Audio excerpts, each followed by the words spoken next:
కాసు మహేశ్వర్ రెడ్డి శివరాజకీయాలు చేస్తున్నారని, శివరాజకీయాలు మానుకోవాలని తెలిపారు గురజాల ఎమ్మెల్యే ఎరపతినేని.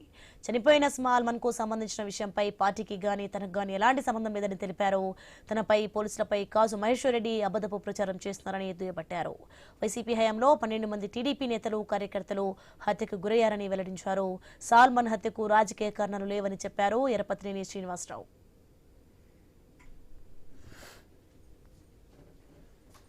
పిన్నెల్లో జరిగిన గొడవ వ్యక్తుల మధ్య జరిగిందా, పార్టీల మధ్య జరిగిందా? ఇప్పుడు మీరు చంపారు దళితుల్ని చంపారు అన్నారు. దళితుల మధ్య వ్యక్తిగతమైన గొడవ లేదా చిన్న ఘర్షణ జరిగింది. దానికి మేము కారణం కాదు దానికి. కానీ ఇది రాజకీయ హత్య కాదు. అందుకని నేను చెప్పేది ఒక మానవతా దృక్పథంతో రాజకీయం చేయాలని చూసారు తప్పితే మా మీద రూపాయి కూడా ఇవ్వాలి ఆ కుటుంబానికి.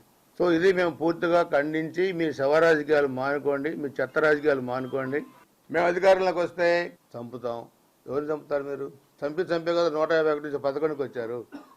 గురజాల నియోజక ప్రజానికానికి నేను రిక్వెస్ట్ చేసేది ఏంటంటే, ఈ మాజీ ఎమ్మెల్యే కాసు మహేశ్వర్ రెడ్డి లాంటి ఉన్మాదులు పిచ్చిపట్టి ఏం చేయాలో అర్థం కాక ఓడిపోయిన తర్వాత శవరాజకీయాలు ఇలాంటి వాళ్ళని మీరు పట్టించుకోవద్దు.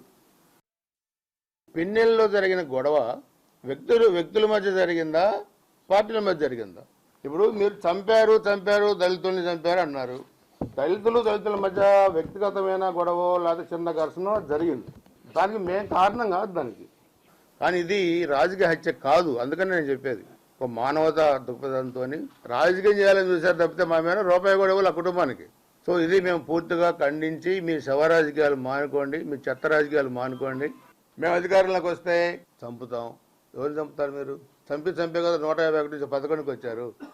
గురజాల నియోజక ప్రజానికానికి నేను రిక్వెస్ట్ చేసేది ఏంటంటే, ఈ మాజీ ఎమ్మెల్యే కాసు మహేశ్వర్ రెడ్డి లాంటి ఉన్మాదులు పిచ్చిపట్టి ఏం చేయాలో అర్థం కాక ఓడిపోయిన తర్వాత శవరాజకీయాలు ఇలాంటి వాళ్ళని మీరు పట్టించుకోవద్దు.